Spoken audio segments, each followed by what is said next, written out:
үзэгчдээ, сонсогчдоо, миний болон манай подкастыг сонсогч уншигчдаа өнөөдрийн мэндийг хүргье. За ингээд манай 14 дахь подкаст эхлэхэд бэлэн болоод байна.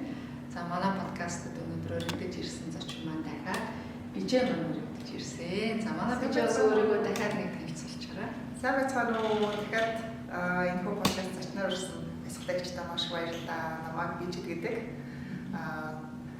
ментор, урд үзэгдэл хямрал сударгын зохиогч, энерги урсгалын зөвлөх, дотоод аваад интер мэргэжилтэй юм бүсгүй байна. За одоо энэ подкастын нэр бас нэг явцын дунд нь явж байгаад гинт сонссон хүмүүс яах юм би ер нь подкаст болгон дээр бас өөрийгөө тэр болгоныг танилцуулаад байдгүй хүмүүс одоо хинийч подкастыг мэдэхгүй тэгээд сонсоод дуусдаг юм шиг байлаа.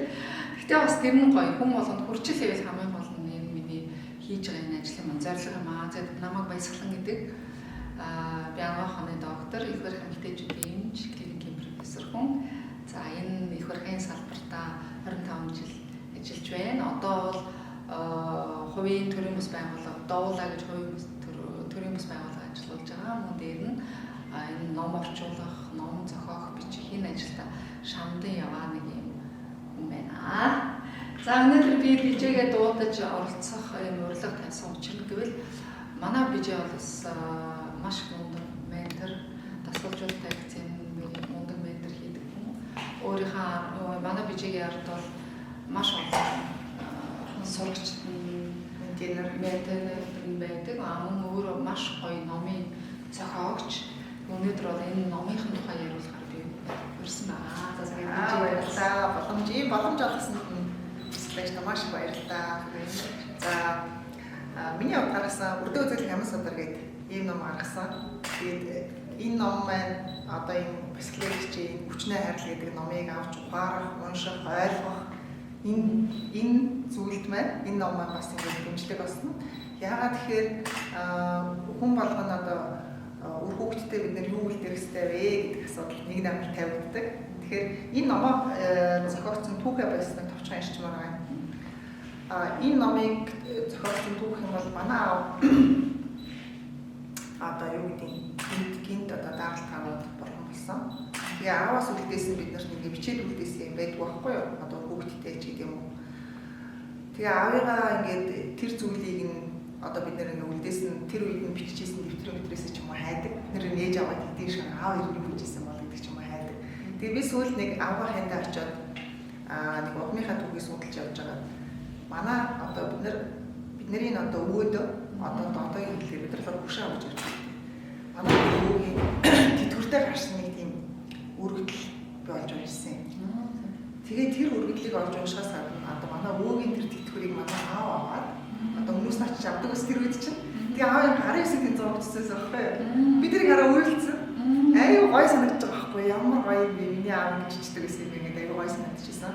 Тэгээд ер нь хүүхдтэй хүн одоо өөрийнхөө амьдралын тухай түүх, талархал, хайр одоо юу гэдэг хүүхдэд бид үлдээх хэвээр хамгийн нандин зөвлөж дурсамж одоо энэ бүх одоо ихтгэл хүч өгөх ийм зүйл байд юм байна гэд энэ номыг гаргахаар ингээд төлөвлөсөн байгаа. Тэгээд энэ ном маань юу яадаг? Уншдаг ном биш, бүтээж өгдөг ном. Тэгэхээр өрдөө үзэгдэл амин судар гэдэг ном маань ерөнхийдөө дотроо 5 агуулгатай. Энэ 5 агуулга нь юу вэ гэхээр миний удмын 3 үеийн зураглал гэдэг. Тэгэхээр энэ удмын 3 үеийн зураглал гэхээр ер нь бол одоо гадуур ургийн номон дээр одоо тэр удмынхны үр сав гэдэг ингээд доошоо авчдаг. Сууж би ингээд доошоо авчдаг. Тэгсэн чинь одоо би бол нэг удмынхны тэр хүүхэд ингээд дурсаад өнгөрнө шүү дээ. Тэгэл боллоо. Магадгүй заас их сайнтай л гэхэд одоо жишээлбэл энэ хүн ийм ажил хийдэг гэдэг миний тухайн ингээд товч намтар орно шүү дээ. Тэгээ болчдөг. Гэтэл энэ дээр болохоор жишээлбэл миний хувьд энэ номыг зориулж хэлээ гэхээр миний хоёр талын ээж аавын дэш 3 үеийн түүх нарах юм. Одоо миний ээжийн талын одоо 3 үе, дэшээ аавын талын 3 үе орчин. Тэгэхээр яг миний хувьд байхгүй юу? Би одоо нэг ертөнцийн цөмөн гэсэн үг. Тийм. Тэгээ 3 үеийн ертөнцийн цөмөн. Тийм, ерөөсөө ертөнцийн цөмөн. Тэгэхээр энийг татгаж өгөөд тэр 3 үеийн түүхийг нь миний хувьд хинбэ гэдгийг нэрлэнэ. Дахиад би ертөнцийн цөмөн болчих. Өөрөөр хэлбэл миний эмээ нь хиний, өвөө нь хиний, нагц нь хиний, аав нь хиний гэдээ яг миний хувьд нэрлээд өгч. Тэгэхээр хүүхдэд одоо хүүхдүүдээ бид нэр нэрлээд өгч юм бол хүүхдүүд аав нацаа багасаа миний сурчиж байгаа байхгүй юу. Энд нэг ингээл олон хүмүүс божигналтаад гэдэгтэй ах トゥ нарыг энэ чи манай аав юм биш, энэ чи манай үеэл юм биш тийм энэ наац гэдэг ингээ ялгадаг болчихё. За тэрнээс гадна тэр удмынхан 3-ийн түүхийг нь одоо тэр удмын 2-ын 3-ийг дахиад түүхийн дэглүү бичихгүй. Энэ ямар хүн байсан, ямар үзэл бодолтой хүн байсан, ямар ажил мэргэжилтэй хүн байсан. Тэ? Одоо жишээлбэл таны их чинь ийм том эрдэмтэн профессор хүн байна, ийм чиглэлээр ажиллаж исэн байна. Дээрээс нь ийм ном гаргасан, тэ? Ийм олон монгол хүмүүс одоо 3 сая монголчуудыг амьдралынхаа итгэл үнэмшлийг өөрчлөхөд өчнөөсөө салахад ийм үнцэнтэй ном бүтээсэн хүн байна гэж таны нэг чинь түүхэн дээр орох хэрэгтэй байхгүй юу? За магадгүй таны түүхийг чинь таны өөр хүүхэд мэдж байгаа. За тэгээ ач нар бол одоо мэдэхгүй шүү дээ. Жоох юмнууд ч мэдэхгүй. Тэгмүүд нь энийг бичээд үлдээчих юм бол ач нар чинь энэ эмээгийнхаа ийм үнцэнтэй ийм зүйл хийсэн гэдгийг нь одоо ингэж таниулна гэсэн үг байхгүй. Тэрийг давтна. Гэхдээ ер нь бол нийтлэлтэй яадаг гэхээр бид нэр ач нар болоод тэгэхээр ач нар ч одоо өвөө сонирхол хэлсэн шүү дээ. Тэгээ энийг бичиж үлдээх нь аюул чухал байхгүй юу? Тэгснээрээ тэр нь яг ингэ шинэхэн юм шиг одоо яг бодитоор байгаад явах юм тийм. Жишээлбэл одоо манай аав жишээлбэл удмын аюулсны мэддэг байсан. Нутаг баснда одоо ингэж аюул олонтой хүн гэж ярьдэн шүү дээ. Олонтой хүн байсан. Тэгээ аав хүн болсон чинь бүрдүүг мэдгэлцсэн. Тэгэл нэг аавнараасаа ганц нэг асуугаад тэгтээ нэг сайн мэдэхгүй. Тэгээд бидний хүүхэд байхад аав ярих одоо нэг ингэ ярихт нэг их гоё амттай сонсогддог байсан. Тэр гэл ингэ үргэлжлүүлэл манай наагц гэл ярьдаг. Тэгээ одоо бид нар марцчихдаг. Тэр үед яг сонсч ирсэн. Тэгээ аав яа мөнгө гэж бодсон бид нар. Энэ амттай сонсогдно гэдэг чинь ямар тийм. Би үгүй сонсож байгаа. Нэрээс одоо би бас яг чамаг ярьж байгаад яг бодом аавгаа бодоод яг бас тийм тасарсан. Нэрээс ингээл аав ярихаар амар амттай сонсогддог гэсэн юм шиг одоо болсон чинь үнэхээр амттай яриа яг ингээ хүүхэд байх аавын ч юм уу аав нарын ч юм уу аюу амттай байдаг.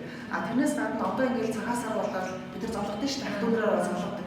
Тэгэхээр манай удмын ингээ настай хүмүүстэй хоорондоо ярьдаг байхгүй юу? Манай одоо өө тийм юм байсан, тэр тэгсэн гэлээ, тэгээд ингэсэн гэлээгээ бас амттай юм яриад. Тэгээд тэр нь болохоор бид нар одоо хүртэл сонин тэгсэн хүртэл цагаас арч хүмүүс буу цаг гэдэг бэлгээ авчихсан.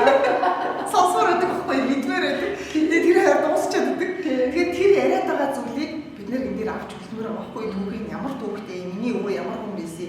Жишээлбэл манай өвөө тийм айгуу тоглоом хүн байсан. Тэр 10 баягийн хошуу гэж манай овсаар бүтээсэн. Тэр хийдэд ингээд шавнаас сууж исэн. Бүр энэ Улаанбаатар хотын юу дээрээ хатанд бас ингээд шавж исэн. Бүр захирлаар мажиж исэн. Юм мэдхгүй манай өвөө.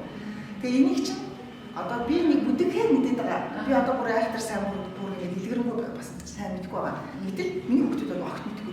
Тийм шүү. Мэдээж үсэхгүй аюул. Тэгээ би бичиж үлдээхгүй бол мэдэхгүй байхгүй юу?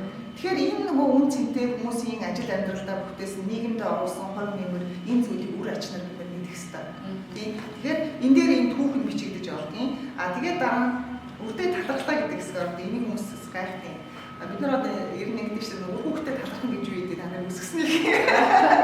Гэвч манай Монгол зөвлөлөө. Тэрнээс болов бид нар чи миний хүүхд болоод төрсөнд би чамд баярлалаа гэж хэлсэн. Тийм. Яг зөв. Энэ номдор ч гэсэн байдаг те. Одоо юун дээр хүүхэд өөрөө танаа гэрэлд ирэхдээ одоо дээрээс одоо сонгоод ирчдэг гэдэг юм те. Ээж аваагаа сонгоод ирчдэг. Тэгээд энэ хороолт чамд болсон тохиолдолд хүлээж авах бэлмэсэн тохиолдолд ирдэг байна. Тийм.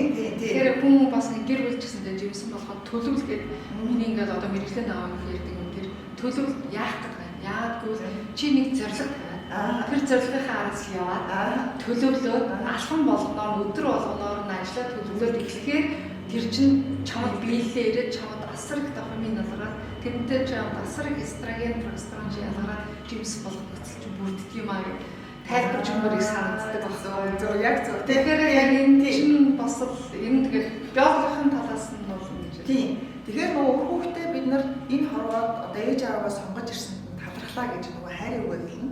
Тэгээ бид нар одоо хүүхэд байхдаа аав ээж бид нарыг юу гэж хайрладаг байсан юм бол яаж хайрладаг байсан юм бол ч гэдэг нь тэрийг айгүй мэдмээр санагддаг байхгүй юу?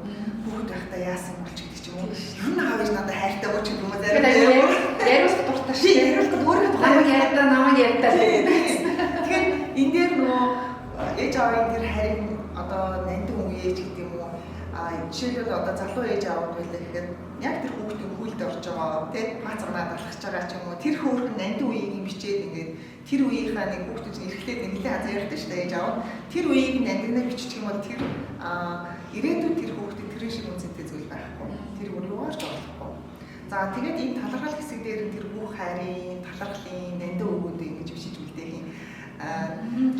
Би дээр нэмээд хэлэхэд энэ биологийн ухаанаар ингэж тайлбарсан байсан. Саяхан нэг нотлохын суурьсан анхаахан одоо их хөгжиж байна л да. Мэдрэмж юу гэдэг дандаа сулгаа гэж сулгааныхаа үр дүн дээр ингээ гаргасан дүгнэлтүүдээ ард түмэн түгээх гээд хичээгээд байгаа боловч энэ хэдхэн эрдэмтдийн энийг бардгүй байна.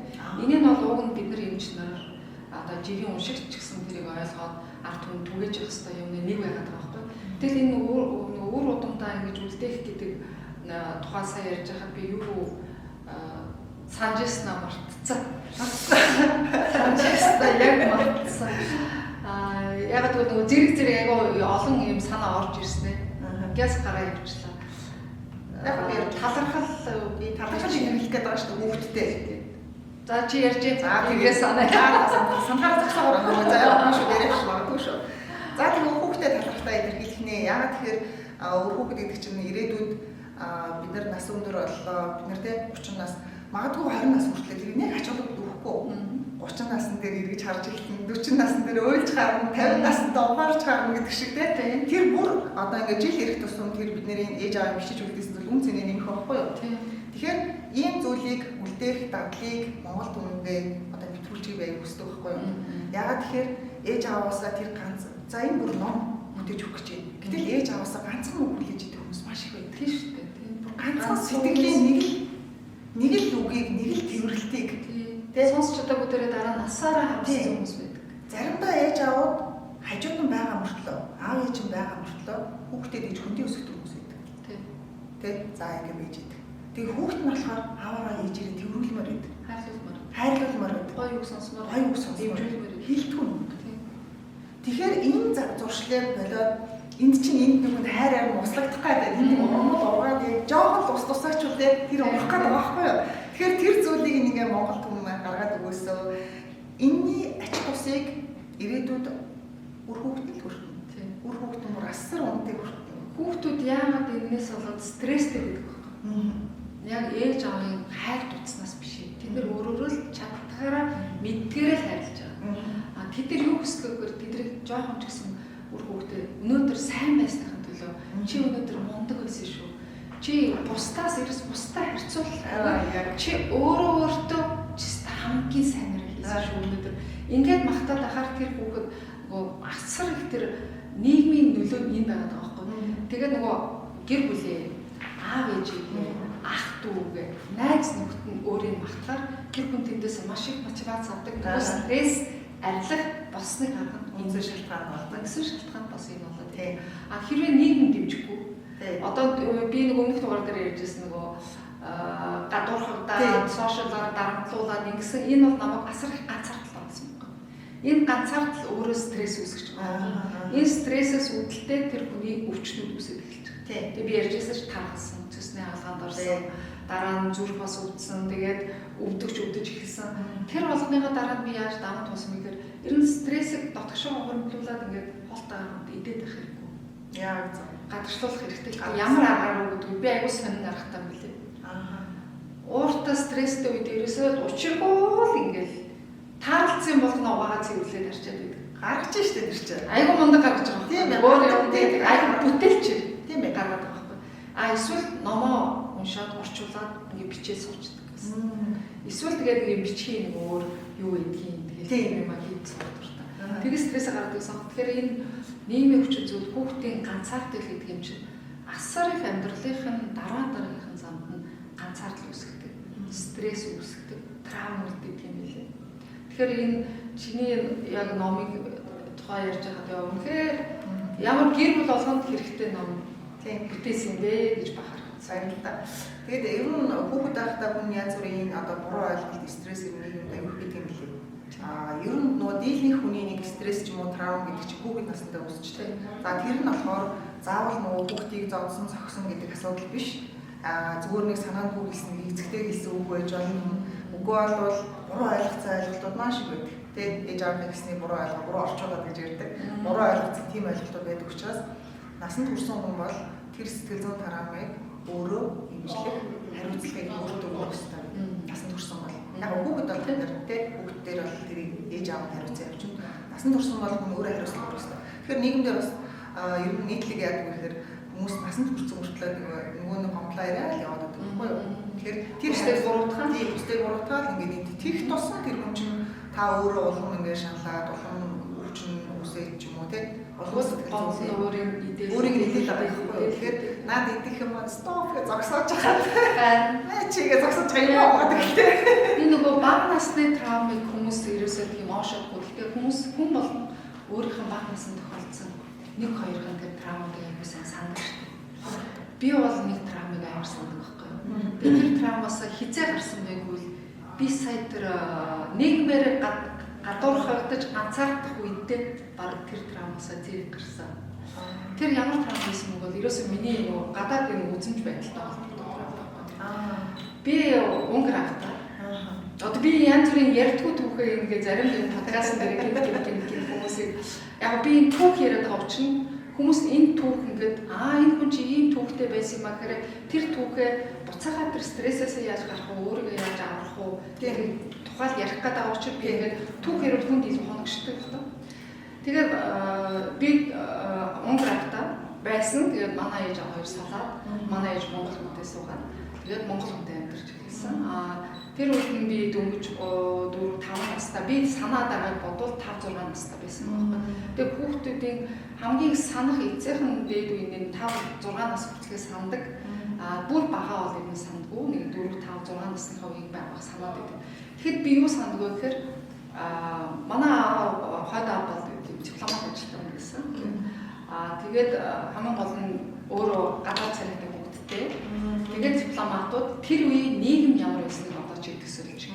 Тэгээ баг зам мэдчихэж байгаа бах тий. Тэр үед чинь нөгөө жинхэнэ намын үзэл суртал гээл намдаа хайртай хүн бүр эд ширхэг бүр эдэргээл намын лозунг байлаа. Тэгээд намын гишүүн бол тэгээд дээр нь дипломат хүн бол гэр бүлийн доктортой байх хэрэгтэй гэдэг. Наацх нэг жижиг сажиг юм байдаг. Тэгээ хүмүүс зүгээр манай тэр үеийн ээж аав нар ямар үзэл бодлоор амьдарч ирсэн байгүй. Хүнд муухай хэлж хүмсэн. Тий. Гадаад хүүхдтэй гээд одоо манай ихнэр өөр дагвар энэ гадаад хүүхдтэй гэдгийг би хүнд мэдгэж хүмсэн гэдэг тийм л одоо яг үндсэндээ бол өчүүхэн зам. Тэр хоёр байж л тий. Манай хойд аваад амьдтал сайхан юм байна. Тэгээд манай хоёр яа гэвэл би нэг л удаагийн тэр тохиолдолд мартдаггүй. Манай хойд аваа ажлын манай гэр ирэхгүй. Тэгэхээр манай баг дуу гарцсан байсан. Миний доотлын дуу гарцсан байсан. Тэгсэн чинь баахан ажлынхан ирсэн чинь би харагдаж болохгүй байдалд орсон байна л да. Одоо бодоход яг тэгвэл намайг одоо үндсэндээ мууд гэсэн байхгүй. Тийм бэ. Тий. Нэг үсээ муужсэн. Би яад бол манай ээж аваа чинь Монголд сурж агаад тэгээд Монголд ирээд амьдрахад нь би аль хэзээ 5-6 нас хүрсэн байгаа байхгүй. Тэгээд ажлынхан ирсэн чинь би жижиг өрөөнд ороод тэр өрөөнд бүтэн 5 цаг миний санахын орой харахгүй болог байсан. Тэгээд шүнд хүртэл баг 11-12 хүртэл тэр өрөөнд унтсан. Босоод намайг яг ээж орж ирээл ингээл үнсээл тэрэл аргадаал чихэр боовгол ингээл аргадаа суугаад байгааг ингээд санаад байдаг байсан. Тэгээд сууж агаад тэгээд хүмүүс явсан. Хүмүүс яваад би нэг юм жижигхэн шар палаачтай байсан. Би тэр түүхийг бүрээсээ мартдаггүй санаа. Тэр шар палаачаа би амар сасан ингэр дээр юм жижигхэн хамаатай. Тэгээд тэр онцлог өрөөнд манай ээж гоо сайхан юм даа ингээд байдаг. Тэгсэн гоо 5 настай хүүхд чинь жинхэнэ дээр бүрч тоглоно гэсэн. Тоглож жагаад нэг бүгжээ аваад нэг ээжийнхээ нэг бүгжийг аваад хамаатай хийсэн. Миний төрөөсөө ээж ганц төрсөн эгч нэдэг. Одоо би тэр төрсөн эгчтэй нэг үлдээд тэгээд тэндээ бүтэн нөгөө өссөн хөлтэй байхгүй. Манай ээж аваад хоёр угаасаа хүүхдүүд аваад манай хоёр дүү аваад гадаадд амьдрах болоод би сургуульд орсон байсан учраас тэгээд ээжийнхэн төрсөн эгчтэй ганц эгчтэй хоёулаа эгчтэй өссөн байхгүй. Тэгээд тэр ээжигээ бас ээж гэдэг, энэ ээжигээ бас маам гэж ээж гэж дууддаг. Тэгээ өөрөө тэр дунд нь төөрөөд байгаа шүү дээ хүүхд. Ойлгохгүй байгаа шүү дээ. Гэхдээ зүрх сэтгэлдээ энэ миний төрөөс ээж энэ намайг илүү хайрладаг юм шиг санагддаг тийм төрсөн ээжтэй. Үний цус гэж тийм айхтар. Тэгсэн мөртлөө нөгөө ээжгээ хизээч тийм муу хэлэхгүй. Тэгсэн чинь тэр бүгжийг аваад караолцсон чинь манай ээж нь аваад гаргаад минийгөө яасан ядарсан уус уучлаарай гэж тэрэл өмсөн ч ингээд юм нэг бондогоод. Тэгэхээр нэг юу ингээ гаргаад ирсэн чи өөрийнх нь бүгжин байхгүй. Яах ч юм энийг тоглож байгааг хармалцсан юм гэсэн чи. Үгүй би энийг ээжтэй өгч байгаа юм гэж авсан байгаа юм да. Аль ээж? Нөгөө ээжтэй. Өсгсөн ээжтэй өгч штэ. Тэгээ одоо би энэ түүхийг эргэж бодоод боловсруулаад хахад тэр 5 цаг харанхуу өрөөндөө яг гэрэлтэй ч гэсэн тэр өрөөнд суухад надад айгүй нэг маш их травм үүсэн байгаа байхгүй. Би маш их гомдсон. Мэдээж тэр үед уйсан бах. Тэгснээр ээжтэй гомдоод энэ ээж намайг ингэж муухай юм. Тэгвэл би нөгөө энэ ээж хаан бүгж нөгөө ээжтэй өөрийнхөө ээжтэй өгнө гэж авсан байгаа байхгүй. Тийм айхтар. Тэгээ дараа нь би энийг түүгээ нэг хоёр ээжтэй одоо манай хоёр ээж хоёулаа ань сэрэн сайн ярихаар хоёулаа ёо энэ нэр яа энийг мартдгүй юм бэ? Яагаад гэвэл тэр маш их гүн травм. Гэхдээ одоо би энийг ярихад инээгээд айгу гоё дүгнэлт хийгээ ярьж штэ. Гэтэл тухай энийг ойлгоогүй байх үедээ би залуу байхдаа оюутан байхдаа энэ түүхээ эргэж бодох болгондоо би тэр үеийн мухай илүү очиод идэгсэн. Гомдсон үе рүү очиод идэгсэн. Тэгээ тэр гомдлоо сүүлд ингээд тайлаад одоо би бүгдийг сайхан инээж ярьдаг бол тийм төрсөн байна шүү дээ. Тэгэхээр бага насны травм гэдэг бол ийм айхтар. Хүчтэй маш хүчтэй. Тэгээд түүнээс хойш би айгүй интроверт болсон.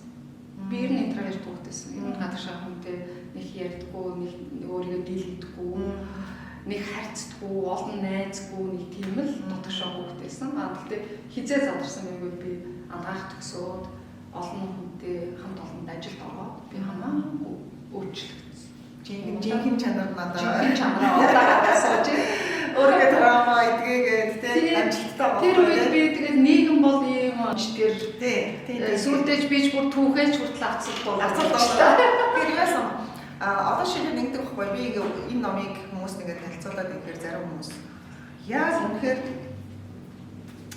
яг одоо энэ ном дээр хамгийн гол юм яагаад өрдөө үзэглэх амин судар гэж нэрлсэн ихээр яагаад өрдөө үзэглэх амин судар гэж нэрлсэн ихээр энэ номыг одоо түүхийг оруулж байгаа, талархал оруулж байгаа нөгөө хамгийн гол зүйл нь тухайн хүүхдийг бид удмаараа өрөөх юм. Тэгэхээр өрөөл гэдэг зүйл үгийн хүч орж байгаа байхгүй. Тийм. Үгээр өрөөх, аффирмац хэлэх, талархал илэрхийлэх гэдэг чинь ерөөсөө тэр чигээрээ бүр гайхамшиг юм лээ шүү. Тийм. Яг зөв. Тэрийг хэрэгжүүлээд ингээд тухайн хүүхдийн амьдралыг одоо байгаа төвшнөөс нь илүү чанартай болгох гэдэг шүү дээ. Хүүхдийн амьдралыг. Тэгэхээр хүмүүс инаад чинь заримдаа нотлогдох юм уу гэдэг асуудал яригддаг байхгүй юу? Гэтэл одоо би энэ намыг үзээд илүү энийгээ бүр үн цэнийг илүү таниад байгаа байхгүй юу? Үн чинь сүрэг ихтгэл өмөршлөн хүний амьдралд бүр ингээ өвчин үүсгээд те бүр айхтар өвчнийг үүсгэж тийм болвол бүр хувьцаагийн бүр ингээ доошлуулаад авчдаг тохиолдол нэг зөндөө байгаа шүү дээ. Хувьцаагийн бүр эсрэгээрээ ингээд эргүүлсэн тэгээ тэрийг ингээд нөгөө хүнд харуулахаар ойлгоолгоо тэр хүн ингээд амьдрал буцаад дээшиж байгаа тийм тохиолдол маш байгаа шүү дээ. Тэгэхээр энэ номон дээр энэ зүйлүүдийг уншиж одоо ингээд ойлгонготой за нотлогоор энд байна та нар ихтэй тийм нэг авчих хэрэг санагдаад байгаа байхгүй айгүй боломжтой байгаа байхгүй манай номдоо тийм тэгэхээр энэ чинь чи зүг явах нь одоо энийгээс нэг тоог нэмэх асахаар нь тойлолцоод байгаа байхгүй за чи ингээд юугаа өөрийнхөө сэтгэл зүгөө ч юм уу итгэл үншээ зүг байх юм бол чиний амьдрал чинь дээш явна тий сөрөг сэтгэл хөдлөлтөөр ч юм уу өөрийнхөө гомдолтойгоо драмтайгаа имжлэхгүй явах юм бол чи ингээд нөгөө энергийн доод түвшинд байгаа энергийн доод түвшин тэр өвчин гэдэг зүйлийг чи яриад нөгөө өвчин яриад гэдэг хүмүүсгээ ярьдэн шүү дээ. Дандаа өвчин ярьж тий.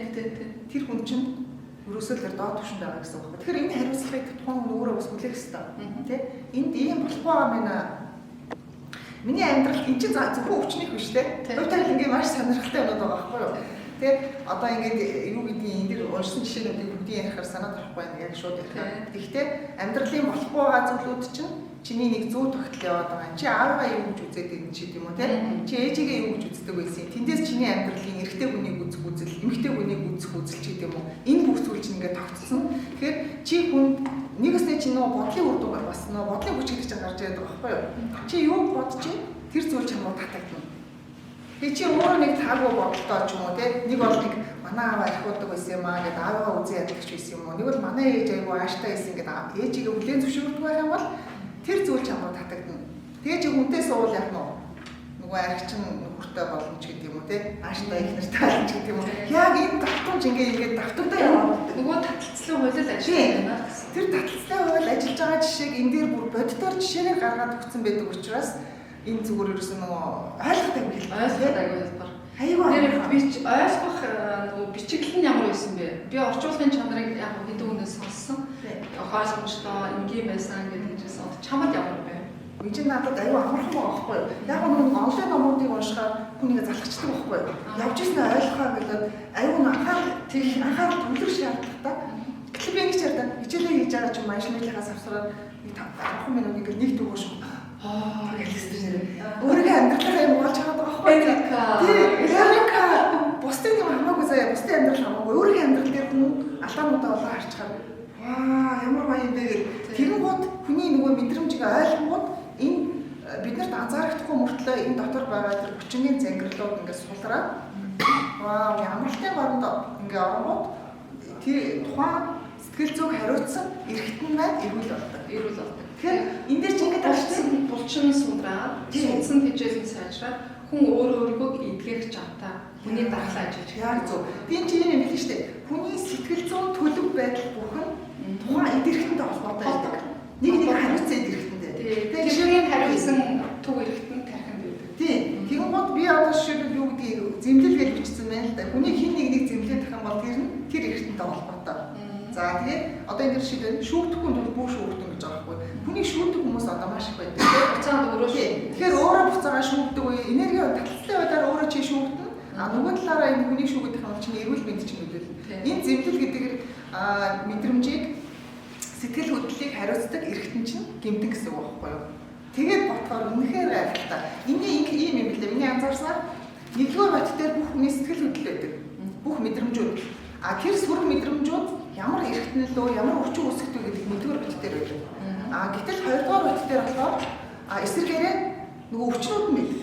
Тий, өвчнүүд нь тайлбартайгаар ямар сэтгэл хөдлөлөөс болж энэ өвчнүүд үүсэх вэ? Бүр хэд эргэтэн болгон өөрийн хоёр талаас нь тайлбарлагдсан тийм. Тэгэхээр надад аюул сонирхолтой байгаа байхгүй. За жишээлбэл надад гомдол байсан юм байна.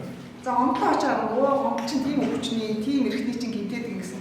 Гээд ойлгочгаа би за гомдохоо би шал хэрэггүй юм байна гэж ичж байгаа. За баяртай. За тэгээ явж исэн чи миний одоо өнөөдөр юу гэдэг хөл өглөө. Тэнгууд хоёрдугаар үдээс очиж хөл гэдгийг харчиж байгаа байхгүй хөл гэдэг нь үе мөч гэдэг тийм. За үе мөчгөө очиж харсан чи үе мөчний энэ сэтгэл зүгээс үүсдэг юм ингээ хараад өгч байгаа. Тэнгууд нь тэр сэтгэл зүг анзаарахаар одоо байгаа байхгүй. Өөдөө хоёр талаас олон авсан үжээд одоосаа хаппи гэдэг юм уус тийм. Тэгэхээр энэ нөгөө нэг сөрөг сэтгэл хөдлөл чинь эцсийн дунд нөгөө юунд хүргээд байгаа гэхээр нөгөө стресс хүргээд байгаа. Тэгэхээр энэ стресстэй удаан явахаараа хүн нөгөө аврахууд нөгөө зүхтгуу тулгдгуу гэдгээ шийдэж чадхаад байгаа тэрхээр шууд нөгөө хор тавдрын 2 дугаар хуулийн дагуу өөрийгөө эмчлэх ёстой эргэтэн систем ч өөрийгөө дархлаа ажиллаж чадхаа гэждэг. Яг бол стресс гэдэг зүйл бол нөгөө дааврын солилцлоороо хүний дархлааг 100% унгааж идэг. 3-5 дахин унгааж идэг. Гэтэл юу дархлааг сайжруулдаг вэ гэхээр ерөөсөө тэр бидний хэрэгэлдэг нөгөө сарвас марвас бид нар шууд нэмэхгүй л дээ. Аажуудаа бол магадгүй. Гэхдээ юу нэмдэг вэ гэвэл ерөөсөө дахиад нөгөө сэтгэлийн төлөв байдал нөгөө эерэг стресс, сайн стресс, муу стресс гэж хоёр стрессийн тухай би хүрсэн подкастуудаар яриад байна. Сайн стресс нь юу вэ гэвэл энэ норадреналин, кортизол стресс. Энэ хоёр даавар ялгарч хүн одоо нэг юм өнөө зориг тавиад тэр зорилгынхаа араас мацах үедээ дофамин маш ихээр ялгардаг.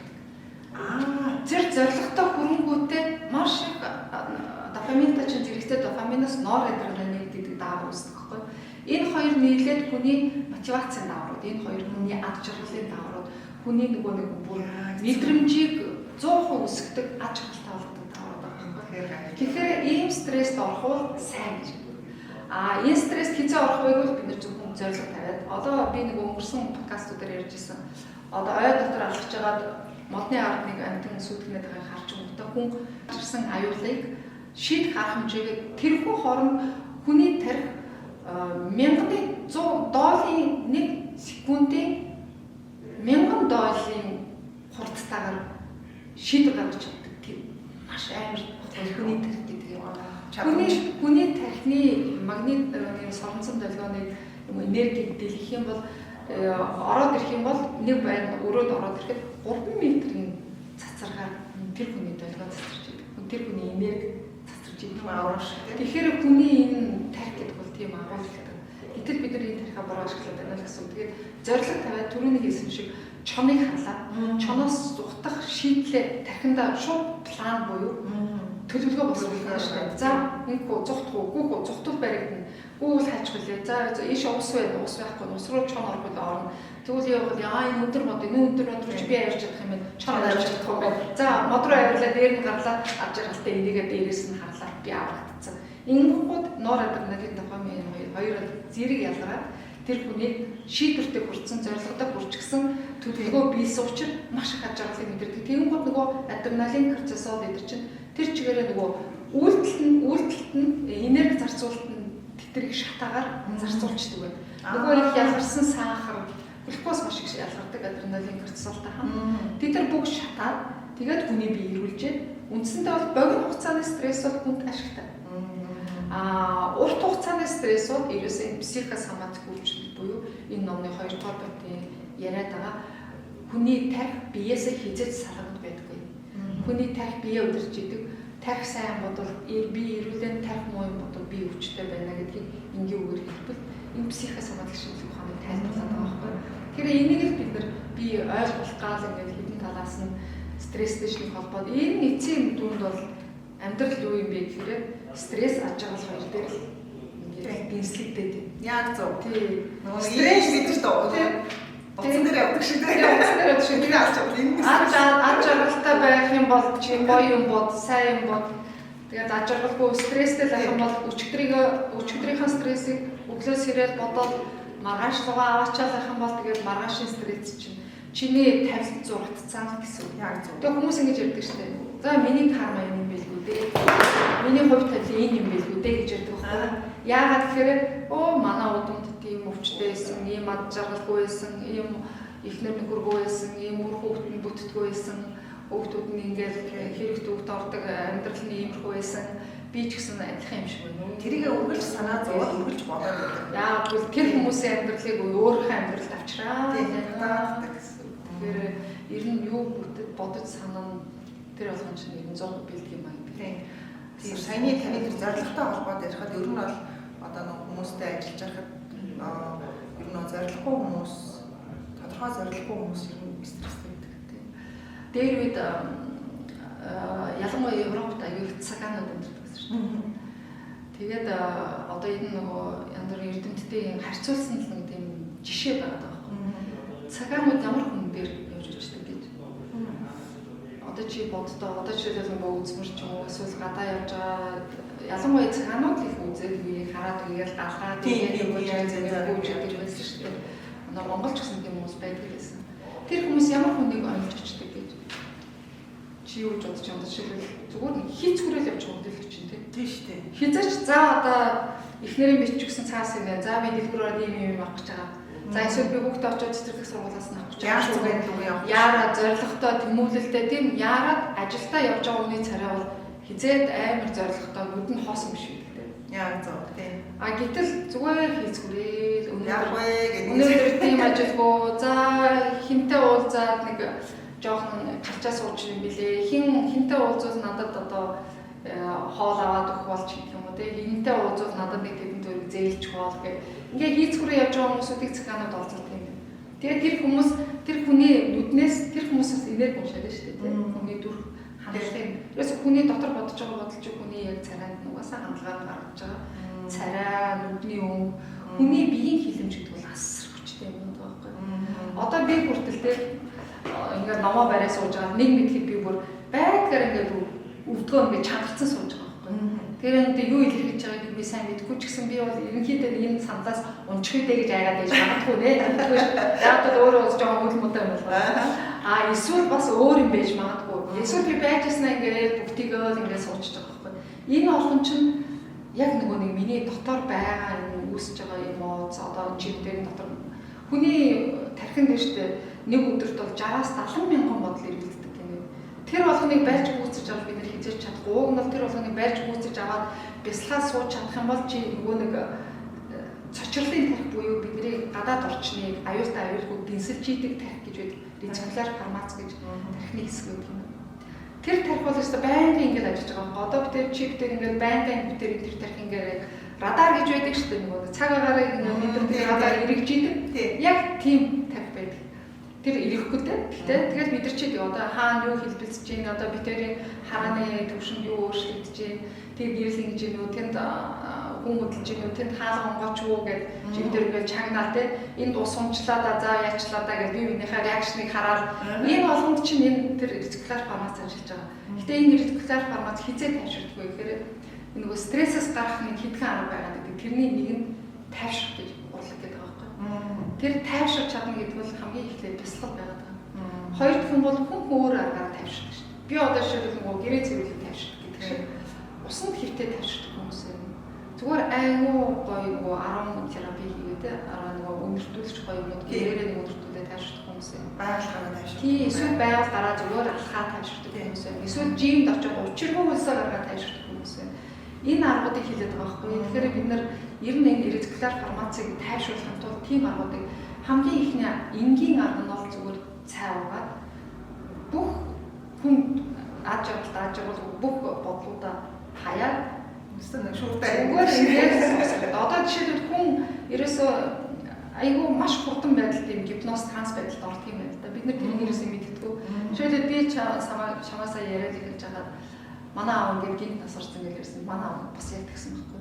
Тэгээд би яг тэр хөө оронд нэг мэдсэн би ингээд таг ширтэй аавынхан тэр яг тэр өнгөрсөн үе хэд секунд руу очоод бас тэгсэндээ нэрээ ингээд бичиж үлдээж явах удам судраа мэднэ гэж ямар гайхамшигүлээ гэх.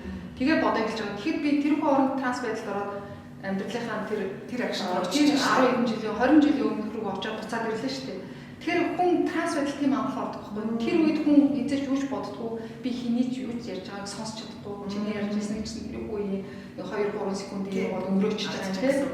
Тэгэхээр ингэж бясалгал хийх юм уу? Эсвэл ингэж богинохон хэмжээний транс байдалд орж чадах юм бол рецикляр фармац цочрлын хамгийн сүүлийн мессеж уншсны дараа эсвэл хамгийн сүүлийн үгээ хэлсний дараа хамгийн сүүлийн хүнтэй яриад дуусаад 25 минутын дараа тавьчихдаг гэж байна. Ийм удаан. Тэгэхээр хүн 25 минут чив ч юм уу сууж чаддгүй тий. Юу ч бодож чаддгүй. Тийм хүн бол хөвцөж тайван байхгүй мөнхийн стресстэй байна гэдэг л болоод явчлаа л да. Тэгэхдээ ямар бодож байгаасан баг. Тэгээд сайхан бол бодоод идэг бол тэр тайвшраад ингэж суугаад хамгийн бага 15 минут суух юм бол хүний энэ стресс 68% арилдаг гэж байгаа байхгүй. Би тэгээд айгүй гоё юмнууд бас байгаад байна. Тэгээ би хүмүүсийг айгүй их тийм ном уншаач гэж хэлмээр байгаа байхгүй. Тийм дэлхийд саяхан судалсан нэг судалгаагаар хүн 7 хоногт 3 цаг ном уншиж чадах юм бол 7 хоногийн 3 цагтаа байхаар өдөрт 20-30 минут юм да. 7 хоногт 3 цаг ном уншиж чадах юм бол 12 жилийн дараа түүний амьдралын чанар нь 2 жилээр ахин гэж байгаа. 2 жилээр урт таслана гэж. Тэгэхээр бас л бодмор тийм. Ер нь ном уншихаар хүний нөгөө олон хүний амьдралаар явах гэдэг шүү дээ. Тийм. Яг тэгвэл нөгөө зөвхөн өөрийнх нь муу бодлууд байхгүй болоод тэр уншиж байгаа ном руу орж ирж үндсэндээ транс байдал. Тийм, транс байдалд ордог. Бид нар яа хүүхд тахтаа ном аяг уншдаг байсан юм. Тэгээ уншихаараа яадаг гэхээр бүх ажлаа мартна. Угаасаа ээж мэж тэрийг ярьсдаг. Дууссан яа тий. Тэгээ бүр ингээд тэндээ бүр орцсон заяа. Тэгээ уншиж амжих боломж шүнэн зүүдэлж мөглөө, өргөжлөлөө зүүдлээ тэндээ бүр ингээд шингдэж яг ордог байсан. Тэгэхээр одоо бодлоор транс орж ирсэн юм шиг. Өдөр болгон 15 минут бясалгал өглөө гэж байгаа шүү. Өглөө болгон босоод бясалгал 15 минут хийж чадсан хүний нөгөө стрессын байдал нь 60% буурдаг гэнэ. За бясалгаж эхлэе да. Ер нь бясалгадаг. Гэхдээ өдөр болгон нэг 20 минут алхаж чадсан хүн бол амьдралын чанар бас 54% арилдаг. Яах вэ гэж гоё жишээ. Би ингэсэн. Нэг жил юу яагаад одоо энэ машинууд ачдээ штэ. Ачаалцсан заяа. Улаанбаатар манайч нь ажил ногтын төвд байдаг. Тэгээд гэсэн чи бүр дараалал 3-4 ачуулсан байхгүй юу? Бүр стресстэй. Тэгээд ингээд боломжийн газар тавьсан байх чинь зарим нь одоо цагдаа ч яадаг юм байгаа мэдгүй байд ямар ч гэсэн 3-4 ачуулсан сүултээ бүр стресстэй. Тийм явуулсаа миний буруу л та. За энэс та бүтэхгүй мэн. Тэгээд ингээд стресстэй миний ингээд эрүүл мэнд ч гэсэн ингээд нэг л юм таагүй байдал мэддэгдээд байгаа байхгүй юу? Тэгэн гот машинаа би тавиад 1 жил би машин авсан. Үнэхээр гоё. Автобус нь гараад автобус нь суугаад би бас ажил руугаа бүр автобусанд суудгаа. Манайха Дунжин гараа хараалт байсан. Би нэгдүгээр төрлөө лав 5 жил алхсан. Тэр чинь үнэхээр үр дүнтэй юм. Би тэр тэгж ингэж үзсэн. Тэгээс стрессээс гадаг аргууд хүмүүс яг мэддэггүй болохоор энийг бас хилээд амар юм шиг байна. Иймэрхүү аргууд байдаг. Ном унших, бясалгал хийх, ашиглах. За бас энэ чинь би тэмдэглэж авсан юм аа. Хом өвтөн шүү. Тэгээ бас энийг хилээд өчмөр санагдаад байна. Нэг хаяг кофе уухаар 54%-аар хүний стресс юм байна л. Тайвширдаг. Тэгэхээр ганц сая нэг л шүү. Тийм, хэтрүүлээд бас. Тийм, нөгөөдг нь хитрхээр нөгөө улам дэнслүүлээд ингээд яачих юм шүү дээ. За, хөгжим сонсох бас 61%-аар сайжруулдаг гэдэг. Хүний стрессийг арилгадаг. Хөгжим сонсох. За, нөгөө хамгийн гоё юм бол би өнгөрсөн юмнууд дээр сэдвүүдээр ярьжсэн нөгөө окситоцин гэдэг нөгөө ад жаргалын даавар гэж ярьдаг шүү дээ. Ялангуяа эцэг ихэд байдаг. Маш их ялгардаг. Тэмрэлтийн үед гардаг. Тийм, хүрэлцгүүн даавар, хүрэлцгүүн ад жаргалын даавар. Хүн өдөр болгон гэж 30 секунд тэмрэлтэхэд 32%-аар стресс арилдаг гэж. Ажлынхаа тэмрээд юм биш үү? Бүгдээ тэмрээд. Тэгэхээр чинь тэмрэг гэдэг чинь зүгээр ингээд авах биш. Тэр чинь бас айлын чин сэтгэл хайрлсан тэмрэл. Ялангуяа хүүхдээ одоо би бол 2 ач зээг байж байгаа манай том ач зээг нь одоо 5 урж байгаа. Тэгээд байж байгаа. Имээ тэврий. Айгуу тэврэх дуртай би бас айгуу тэврэх дуртай. Өдөр чи асар их энерги авч байж байгаа. Тэр ийм тэврэлт энэ нөгөө байгальд алхах тэгсэн чинь хамгийн таарах юм гэвэл одоо энэ залуучуудад хэлэхэд ер нь хүн бас тоглоом тоглоход бас стресс арилдаг юм байна. Гэхдээ хамгийн бага хуваар 17% гэж байна. Гэхдээ 17% нь хэдий гэхээр 30 минут. 30 минут л. Тий, одоо нөгөө тоглолтын PC-ийн нөгөө айхтар хэцүү цахим тоглоомнуудаа 30 минут тоглоход бол стресс чинь 17% арилна. 30 минутаас дээш бол уучлаарай арилах биш болох юм нэл гэсэн юм байна. Тэргөөс хэлээд тийм байна. Ер нь хүмүүс ч нэг тоглохоор бүр надаас уучлаарай. Бүр донцдаг. Бүр ингээд би одоо нэг сонсч байсан манай нэг дүүгийн найз нь ингээд тоглоод хажуу өрөөнд тоглоо шүнжингээ ингээд тоглоод гэж байгаа юм чинь. Хүүс нэг үгээр хэлж авч байгаа. Тэгэхээр тэр хүний стресс тэр хүн хамгийн гол нь одоо энэ нэг залуучууд гэж яриад байгаа гадуур тоглоод байгаа хүмүүс үр дүнг мэдэхгүй байхгүй. Тий. Тэр чинь хоримтлаад явж байгаа тийм. Тэр хүмүүс нөгөө өөр сатарах өөр нэг амьдралаас зориг байхгүй мэдэхгүй. Тэр нь зориг байхгүй. Тавьж байгаа зориг нь аягүй ч юм. Тэр яг бол зориг нь ерөөсөө ээж аав зориг байхгүй. Ээж аав сур хичээлээ хийгээд тулгарч тэр хүн яагаад сурах ёстойгоо мэдэхгүй. Юуны төлөөгөө өдөөлт нь аягүй. Түрүүний би чамд нөгөө нэг бага насны хүүхдүүдийг нөгөө ярьж ирсэн шүү дээ. Нөгөө бага насны хүүхдүүдийг нөгөө марчлаа гэдэг. Бага насны хүүхдүүдийг бага байхад нь тэр хүмүүс хүүхдүүдийн тухай энэ дэвтэрэн дээр номон дээр бичмээр юм гэж бодогдсон. Тийм яг бага үеийн дурсамж. Яг бага үеийн дурсамжийг тэр хүүхэд юу ярьдаг вэ? Тэмдэглэж хэрэгтэй. Анхны үгийн. Тий, тэгээд анхны хүслүүд ямар хүсэлтэй байдгийг бичиж явах хэрэгтэй юм. Тийм. Юу идмээр байдгийг бичиж явах хэрэгтэй байна. Ямар ч хандлагатай энэ юу бүтээмээр байгаа, юу зурмаар байгаа, дуулмаар байгаа, бүтээх дуртай. Эсвэл ямар мэрэгчлээ болно гэдгийг энэ ном дээр заавал бичиж авах хичээл яваад. Тэр нь яагаад үгсэн чинь шинжлэх ухаанаар батлагдсан зүйл нь бага насндаа хүүхдийн хүсэж исэн зүйл дандаа бараг 100% мөн байдаг юм. Хүн өөрийнхөө чиглэлийг ерөөсөө том болсон хонож олдгүй. Гэтэл багтаа би яадаг байсан гэж би багтаа яадаг байсан аав гэдэг хүүхдүүд асуугаад байдаг шүү дээ. Тэр үед наав нэг санах юм аа хайлттай. Гэтэл тэр хүүхдийн чин хүсэл нь яг тэр үед явж исэн гэдэг байхгүй. Ялангуяа та хүртэл наснд нь маш сайн сонсож тэмдэглэж авах хэрэгтэй юм байна. Тэгээд тэр тэгэхээр яадаг вөхөр хүний далд ухамсар хоёр даалгавар биелүүлдэг юм байна л да. Далд ухамсар гэдэг чинь үгээр боддоггүй сэтгэдэггүй. Зөвхөн дүрслэлээр илүү бодод сэтгэдэг тарих байгаа байхгүй. Хүний далд ухамсар, хүний ухамсар тарих, тэгээд сэрх сасааны буюу хит тарих энэ гурав ч юм уу ерөөсөө тэс өөр юмуд байгаад байгаа л ч нэг л тарих нь байгаа л да. Тэгэхдээ тэр далд ухамсар хүний үгээр боддоггүй, дээр нь дүрслэлээр сэтгэдгийн хажуугаар тэр юу боддгоо гэхээр хүний өөрийнх нь хүслийг биелүүлэхдээ дуртай байдаг юм. Чин хүслийг. Тэгэхээр хүн өөрийнх нь чин хүслийг биш ажиллаа хийгээд байгаа ч тэр хүн амжилттай байгаа. Ажилдаа дурмуу стресстэй, орой болгон уртаа уцаартай амьдрал нь болдгоо бүтдгүү эсвэл архитект биелдэг шалтгаан ерөөсөө энэ байна байхгүй. Тэгэхээр багынхан амьдралаас ээж аав чи ингэж ярьдаг байсан, ингэж хэлдэг байсан. Тэрийг хийж дуртай байсан юм бол хүн өөрийнхөө хүсэж байгаа зүйлийг хийх хэрэгтэй. Тэгэхээр би юу хүсэж байна гэдгийг хизээ сонсож болдгүй вэ гэхээр нөгөө ретикуляр формац буюу нөгөө нэг антенн тархиа тэгээ нөгөө гүйдэг иргэдэг бүхний орчныг судалдаг аюултай аюулгүй дэнсэлдэг тархиа тайван болсон үед л хүн өөрийнхөө юу хүсэж байгаагаа мэддэг. Мэдэрч чаддаг юм байна. Тэгэхээр хүн бяцлах бид нар бяцлах гэхээр аюул хэцүү сонсогдоод би ч гэсэн одоо үндсэндээ яг үнэн чанартай яг зөв буруу гэж юм туйл байхгүй шүү дээ. Хүн өөрөө өөртөө л таарсан бяцлаа гэж байгаа. Тэр өөрөө бяцлаж үздэг. Тэгээ заримдаа бас нэг зөв юм олоод гаргаад ирдэг, заримдаа буруу яваад байгаагаа бас мэдээд гаргаад ирдэг болчиход байгаа байхгүй. Тэгэхээр бяцлал гэдэг юм чинь ерөөсөө хүний өөрийнх нь хүсэж байгаа зүйлийг хийхийн тулд бүрэн тайвшруулах ганц арга техник нь бяцлал юм. Нэгснээ бодлого болох төлөв.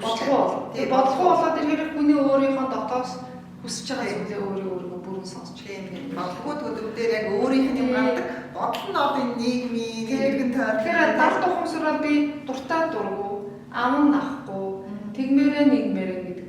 Гэтэл хүний оюун ухамсартай тарих болохоор хэрэгтэй хэрэггүй, үнэтэй үнэгүй, надад хэрэгтэй, бусдад хэрэгтэй. Энэ ингэж дэнсэлж харьцуулж үз. Логик сэтгэлгээ явдаг юм байна л да. Тэгэхээр бид нэр дургу ажиллаа хийгээд байгаа бол бусдын хүсэж байгаа зүйлийг хийгээд байна л гэсэн. Бусдын хүсэл мөрөөдлийг илүүлээд тийм бусдын өөрсдийнхөө юу бүгдийн залгаа. Одоо энэ сонсогчтой хэлмээр байгаа байхгүй. Та бусдын зорилгыг биелүүлэхэд төлөө явж байна уу? Амьдраад байна уу? Өөрийнхөө зорилгыг биелүүлж байна гэдэг асуултыг өөртөө тавих хэрэгтэй. Хүн ер нь өөртөө асуулт тавьдаг юм л шүү дээ. Яг өөртөө асуулт тавиад ирэхээр нэр би яагаад байгаа юм гэж бодогддог. Чиний хүсэл юу юм бэ гэдгийг аягүй сайн сонсох хэрэгтэй. Тэгээ би ч гэсэндээ ер нь тэгэл өдөө олон жил ажил хийгээл явж байхдаа ер нь тэгэл цалин авахын тулд л бусдын төлөө бусдыг ажиглалтаа болгож бусдын төлөө энэ зөвлөдөг. Гэхдээ тэрнийх нь үндсэн суурь нь чиний хүсэж байгаа ажил байх хэрэгтэй байхгүй юу? Тэгээ чиний туйлын хүсэл, чиний хүсэж байгаа ажил мэргэжил юм байх хэрэгтэй. Одоо миний хүсэж байгаа ажил мэргэжил ерөөс ийм ном, энэ таниулах, ухааруулах, сургалт хийх, сурчлах тийм л юм. Байсан юм байна гэж өөрөөр хэлбэл бусдад аюул үнцэнтэй хувь нэмэр оруулах тийм чи хүсэлтэйсэн байхгүй. Тэр нь яг нэг ажиллаар дамжаад ч юм уу тийм янз бүрийн байдлаар одоо энэ дээр бол ирэхээр энэ номын үр ашиг нь хүмүүсийн амьдрал дээр бодитоор гараад ирэхээр таны дээр авч байгаа аз жаргалын даавар чинь маш их ялгарч байгаа тийм маш их баяртай юм чи одоо тэр хүн одоо олон хүн ярьж байна. Одоо жишээлбэл 40 нэг хүн яриад энэ номны одоо энэ дагуу энэ дэр чинь нэлээд олон баркодод байгаа. Тийм баркодыг уншуулгаар нөгөө энэ Svetej гэдэг энэ сургуулийн бүр сайт руу ордог байхгүй. Тэгээд тэн дээр энэ багшийн Синельник авторыг өөрийнх нь нөгөө явуулдаг бяцлагын сеанс бүгдээрээ байдаг. Тэр бүгдээр орос хэл дээр юм бэ. Энийг монгол хэл дээр байдаг болов уу гэж надаас тэгэхээр би ста уучлаараа би энийг нөгөө монгол хэл рүү энэ хүний бяцлагыг орчуулж яах гэм эрхийг аваагүй учраас нэгд болохгүй. Хоёр тэгэхээр үнэхээр орос хэлтэй хүнтэй хамт сонсохгүй та болохгүй гэсэн чи тийм харамсалтай. Гэхдээ гоё ээ нөө гэж амар хөргөө. Тэгээд өдөр болгон ийм комплиментууд ирнэ гэдэг чинь надад болон тэгээд ер нь миний орчин тойронд байгаа хүмүүс асар их сайхан эрэг энерги өгж байгаа. Амьдралыг өөрчилж байгаа. Дээр нь бас нөгөө бодол сэтгэлийн ингээд тогтун болгож юм. Тэгээд амьдралын утга учирыг олоход нь тусалж юм. Өөрийнхөө травмыг, өөрийнхөө амьдралаа гэдэг тэр юу болоод байгаа. Миний амьдрал нэг зүү тогтлоо яваад хорвоо ертөнц намайг шийтгэхэд ирнэ гэж хүмүүс ярьж байна тийм. Надад яагаад бүх зовлон зовлраад байна. Надад яагаад асуудал үүсээд байна гэдэг. Тэр зангилаагаа эндээс олоо харчгаад хүн тайвшраад тэр гаргалгаагаа өөрөөсөө хийж хийж байгаа. Тэгэхээр ер нь нийтлэг хүмүүс яадаг вэхээр би биш аав мэрэгчээс сонгосоос болсон, ээж тэгснээс болсон. Тэгсэн дандаа нөгөө бусдыг буруутгаад тийм. Гэтэл мөн чанартай энийг шалтгаан нь байгаа. Тэр нь ч бас зөв л болчихж байгаа юм да. Яг бол бусдын замаар явцсан өөрийнх нь одоо бас алдаа. Тэгээ алдаагаа өөрөө ухамсарлах. Тийм, өөрөө тэрийгэ таних хэрэгтэй. Өөрөө тэрийгэ ухамсарлахгүй. Энэ ээж аавын л буруу. Энэ ээж аав намайг ийм мэрэгчлээ болоо энэ ч. Одоо бол хүүхдүүд аягүй сайн сонсох хэрэгтэй. Хүүхд гэдэг чинь аягүй жижигхэн хүртэл том юм байхгүй юу? Тийм. Маш их үнний ярьдаг. Одоо ер нь бол хүүхдүүд л бид нар заахаас ч бид нар хүүхдийг заах байхгүй юм. Энэ зөвлөх гэж байдаг юм. Яг үнэ. Том жижиг чихийн зөвлөх гэж. Өөртөө зөвлөлөө өгчтэй тийм. Бид энэ номоосоо бас яг тань шиг заяа. Одоо би ч өөрөө санхүүгийн чиглэлээр 18 жил ажилласан. Тэгээд бизнесийн салбар зөндөө ажиллаж байсан. Бизнес талаар байгууллага гэж зөндөө явсан. Одоо дагуу итгэдэг мэрэгчлээ. Тэгээ явж ирсэн одоо энийг гаргаад энэ дээр нөгөө хүмүүс хүүхдтэй бидний ээж аав ер нь хүн угаасаа хүсэж штэ. Зарим хүмүүс тэр акшн тэр хүнд нөгөө үнцэн нэмжиж байгаа тэр акшн надад маш их тийм аз жаргалын гормон гаргадаг. Тэ одоо хүүхдтэй хүмүүс ингээд хүмүүс авчаад хэлдэг байхгүй нэр ямар талархмаар юм яг би ингээд хүүхдэд зориулаад ном бичиж гэж бодож исэн чинь энэ ингээд гаргаад ирсэн биз дээ гэдэг хөтөө орон тутаас ингээд захиалж байгаа сэтгэлийн өө хэлэхээр тэр намайг өөр ингээд хөөргөндөө шинэсэн шийдчихдэг байхгүй. Одоо би ч гэсэн одондоо хоёр хүүхдтэй хоёр нэгэн бичиж өгөөрэй гэж хоёр ном авч өгнө. Тэгэхээр тэр юу яг мэдрэмж нь их юм уу үнэхээр тэр үнийг тий. Тэгэхээр энэ дээр нөгөө хүмүүс бас гэдэг байхгүй ямар гоё нэртэй тий. Тэгэхээр яагаад тэгэхээр бид нар хүүхдтэй яагаад энийг бид нар ийм бичвэр ном гаргаагүй гэхээр өөрийнх нь гараар тэр хүний энергиэр бичгийн хэлбэр гараад ингэх маань айгүй үнцэнтэй байхгүй юу? Үг бичсэн үг амьтаа тийм бичсэн үг амьтаа дээрээс нь гараар буюу өөрийн гараар ингэж бичсэн зурсан энэ бүтээлүүд чинь илүү амар байна. Тийм. Тэгэхээр эн чинь тэр өрөөлийнх нь тэр гоё үгнүүд нь амьлуулна буюу энэ содрыг одоо танаас одоо ач охин чинь ч юм уу зээ чинь аваа штэ. Хизээж энэ содрыг доор тавихгүй. Энэ үнэхээр бурхан дээрээ дахиад эмээгийн минь аавын минь ээжийн минь миний удмынхний бүх сайн сайхан өрөөл надад өгсөн содөр чинь ямар ч бурханаас дээр тавигдах байхгүй юу? Тэгэхээр нөгөө амьд содөр гэдэг нэр нь утганаас тэгж өгсөн. Өнөөдөр би маш гоё 2 3 өмнө сонсоогүй өгнүүдийг сонслоо. Одоо жишээлбэл амьд содар тэгснээр түрүү амттай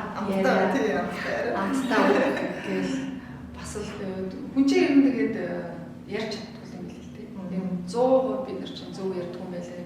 100% хүнд өөрийгөө ойлгуулна гэдэг чинь бас тийм ч амархан шийдвэр биш ээ. Би ч бас энэ подкастер зөндөө олон одоо ингэж яриалаа. Өөрөө болоод ингэж бодоол байгаа бах. Гэхдээ одоо үзэгчид сонсогчид юу гэж сонсож байгааг бол би мэдэхгүй. Зарим нь яг тэр зөндөө олон комментод дандаа сайхан эрэг коммент байгаад байгаа ч би бас айгүй талархаад байгаа. Тэгээд бол энэ маань миний зөвөр сайн дураараа хийж байгаа номоо таниулах гэж хүний амьдралын жоохон ч гэсэн үе мөчийг өөрчлөх гэж хичээж байгаа юм үйл явдал болохоор энийг маань дэмжиж байгаа нь би маш их талархаж байгаа. Тэг өнөөдөр бижигээ бас ирээд энэ манай өнөөдрийн подкастыг энэ маш гоё үрдээ үзэх амьд судраараа мэлааж бас гэгэрүүлж амар болж өгсөн тэгэхээр талархлаа. Баярлалаа. Чи дахиад дутуу ярьсан зүйлүүдээ бас нэмээд яриараа. За. Сүүлийн 5 дахь бүлгээр. Тийм сүүлд нь одоо ингээд эртний дараагийн бид нар талархлыг хэлсэн. Ерөөлийн хувьд бол одоо бүх ах дүүнэр нь тэр хүүхдээ тэр ерөөлийн хүч гэдгээр тэр ерөөлийн хүч одоо шууд ингээд бичсэн байна л да. Энэ ерөөлийн хүчээр энэ судар маань амилж байгаа байхгүй. Тэгэхээр үг гэдэг нь өөрөө хүчтэй. Бодол үг одоо энэ номыг би ингэж тайлбарлах байхгүй. Бодлын хүч, үгийн хүч, урдмын хүчийг ашиглана гэдэг. Тэгэхээр бид нар юу бодох чинь одоо бид нар хүүхдтэй энийг бичихтэй те хизээч нэг тийм таг үзэл бодохгүй. Тэр ерөөлөө бичих байгаа ямар сайн эрчмээ гараад энэ хүний эрчим энерги, үг нь, бодол нь бүх зүйл нь төвлөрж байгаа энэ дээр бичигддэг байхгүй. Тэгэхээр энэ ном энийг амьдлахаас өөр аргагүй. Тэгээ энийг та одоо харахад бичгийн хэвээр хүмүүний бичсэн хэлбэр нэг өөрөө бацтай те ингээ хүмүүний энэ чинь өөрөө ингээ аягаа төв болчихж байгаа байхгүй. За тэгээ энэ дараагийн хэсэг дээр нь захидал бичих хэсэг дээр нь одоо бид нар амьдралдаа нэг ухаарлаа байдаг те. Одоо шилбэл та энэ хүртэл энэ амьдралыг туулж ирэхдээ ерөөсөө миний одоо та ирэхдээ нийлээд байгаа ерөөсөө сэтгэл гэдэг чинь аягүй том хэрэгтэй юм. Энэ сэтгэл зүйн боловсрол үр хүүхдэд байх хэрэгтэй. Сэтгэл зүйн өөрийнхөө сэтгэл зүйн ямар нэгэн гомдол торгон байвал энийг эмчлэх хариуцлага нь чинийхээ. Эндээс энийг эмчилснээрээ энийг хамгааснараа чиний амьдралын чанар шалтгаална. Чиний амьдрал чамаас шалтгаална гэдэг нь хэлчихэх гээд байгаа байхгүй юу? Тэгэхээр энэ ойлголтоо би одоо өөр дээрээ ч юм уу та өөр дээрээ ойлгочоод энэ ойлголтоо энэ дээр бичиж үлдээж байгаа байхгүй юу? За миний хүүхдээ миний охин нэг лөө тий энэ сэтгэл зүй гэдэг юм энэ ухаанаас чи суралцаа тий өөрөө хүн хин нэгэнд битгий гомдороо гомдол гэдэг чинь хүний амьдралын сүр нөлөөтэй юм шүү. Дэлгэрүүлээд уушвал магадгүй би одоо энэ номыг бичнэ гэж бодчих. Өвчнөө хайрлах номыг 1 2 дугаар төвтрийг нь уншаараа энэ дээр бүх юмж гаргалгаа байгаа шүү. За өөр одоо юу гэдэг миний амьдрал хүн бүр өөрийн амьдралын түүхтэй. Тэр амьдралын түүхээс хүний авсан нэг сургамжууд байдаг тийм ойлголтууд байдаг, ухаарлал байдаг. Энэ үе шат болноос ухаарлаа. Тэр ухаарлаа би бичиж үлдээ. Тэгэхээр үе шат гэдэг таны найд өгч яг үнэхээр гайхалтай. Яагаад тэгэхээр би одоо энэ дээр ингээд захидал бичиж ийсэн аа. Өнөөдөр бичих миний үг хэлэх үг өөр өгдөг. Нэг 7 хоногийн дараа надаас өөр гардаг байхгүй. Тэгэхээр яг үе шат. Тэгэхээр энэ чинь яг миний нэг гэсэндээ миний одоо үзэл бодлын хүүхдэл гараад ирж байгаа байхгүй. Тийм чиний бүр нэг дотоод сэтгэл юм. Тэр чигээрээ явж байна. Тийм одоо ингээд энэ үед ингэж явж исэн байна. Магадгүй энэ миний үлдээсэн энэ захидал дотор миний үр хүүхдүүдтэй хэрэглэх юм хэрэг болохгүй ч болно. Тэгэхдээ миний хизээ нэг өдөр миний ээж ингэж бодож исэн юм байна. Ийм үзэл бодолтой явж исэн байна гэдэг нь хайр хүрэх байхгүй юу? Ямар хайр хүрмээр өнөр ингэж бодож ирсэн юм. Энэ үед ингэж гарч ирсэн юм байна гэдэг шүү дээ. Том болоод ээж аав нь байхгүй болсон цагт бол зүгээр л амьд судраг. Амьд судраг байхгүй амьдараа байж байгаа гэсэн үг шүү дээ. Тэгэхээр ирээдүйд бид нар хүүхдтэй одоо нөгөө мөнгө ч юм уу, хадгаламж ч юм уу, байр үйлдэл хизээж тэндээс ийм сэтгэл хангамжийг авахгүй, ийм мэдрэмжийг авахгүй. Мэдрэмж гэдэг бол маш үнцэнтэй зүйл байхгүй тийм. Хүн чинь ер нь бие биендээ мэдрэмжээр л өөрийнхөө байгаагаа харуулдаг шүү дээ. Чиний тухай надад нэг мэдрэмж үүснэ, миний тухай чамд нэг мэдрэмж үүсдэг. Энэ үгээр насан туршдаа явдаг хамгийн гол нь хизээж өөрчлөгддөг. Тэгэхээр энэ дотор бичигдсэн зүйлээрээ өөрийнхөө ээжийг, өөрийнхөө ахыг, эгчийг, өвөө, эмээ бүгдийн тэр мэдрэмжээрээ мөнхийн амьд хийж явах юм байна шүү. Тийм. Тэгэхээр тэр хэсэг. Тэгээ одоо энэ дэр захидал хэсэгтээ жишээлбэл би одоо хүүхдтэй захидал бичгийг би 80 наснд захидал бичиж байна. Тийм шүү дээ. Би одоо 40 настай гэж болъё л да. Тэгтэл би 80 наснаа одоо миний ээж 40 наснаа надад захидал бичсэн гэх тэр ямар их үнцэнтэй байна тий. 80 наснаас хүн чинь тий нэг ингээ буурал одоо юу гэдэг үр ачнаа үзсэн хүн чинь 40 настай гэж игээ захиа уншин гэдэг бол тэр бол асар их үнцээ явахгүй юу. Тэгэхээр энэ зүйлийн нөгөө утга учирыг таниулаад тэр миний бүр бие харж байгаа юм. Шар усусаар явчлаа гэсэн. Тийм бэ. Утсан. Яг тийм аа. Тэгэхээр бид нар ирээдүйд энэ захидал бичгийн заавар нэрэг гэж явуулсан байхгүй. Ингээд тодорхой үеүд бид нар захидал бичнэ. Магадгүй гэр бүл болохдоо, чи хүүхэдтэй болохдоо, чиний 40 наснд, 50 наснд, 60 наснд. Тэгээд дараа бид нар энэ дээр ирээдүйд өрөх ач зээтэй захиа бичиж байна. Тэгэхээр ач зээтэй бид нар төрөөгөөс ч гэсэн бид нар өнөөдөр ач зээтэй захиа бичих юм бол тэр бидний нөгөө ивэлээ авч байгаа гэсэн. Тийм байх. Тэ бид нар нөгөө ажлал ивэлээ. Одоо тэрийг одоо бүхнийг ямар хэлээр ярих ямар ч байсан тийм ажлал ивэлээ ингээд үг дээдс нь өгчхөөр тэр хүүхдийн хувь цай уусаа тэгш чигдэж шүү дээ. Тэгш өөрөө яг тийм. Үнээр гайхалтай. Аймаг гоё холбож хэллээ. Тийм агуулгатай юм ном байгаа шүү. Тэгээд өөр хүүхдтэй, хайртай хүмүүстэй зарим манай энэ номыг хийж аваад дурлаад шүү. Тэг шүү дээ. Ээж аав нь өөрсөнд нь бичгэлтэй. Тийм. Ээж аавдаа зориулаад авдаг. Одоо жишээлбэл таны хүүхдүүд тань зориулаад ингээд нөгөө талархал малгалтын үгээ бичиж өгдөг байхгүй. Тийм биш. Тэгээ нэгнийдээ төрсөн өдрөөр найздаа өгдөг. Энэ ямар шийдвэрээр ашиглаж байгаа юм. За өнөөдөр тэгээ гайхалтай байлаа. За тэгэхээр ингээд дуусахгүй яриа бид тэр дахиад ч подкаст хийхээр юм байна.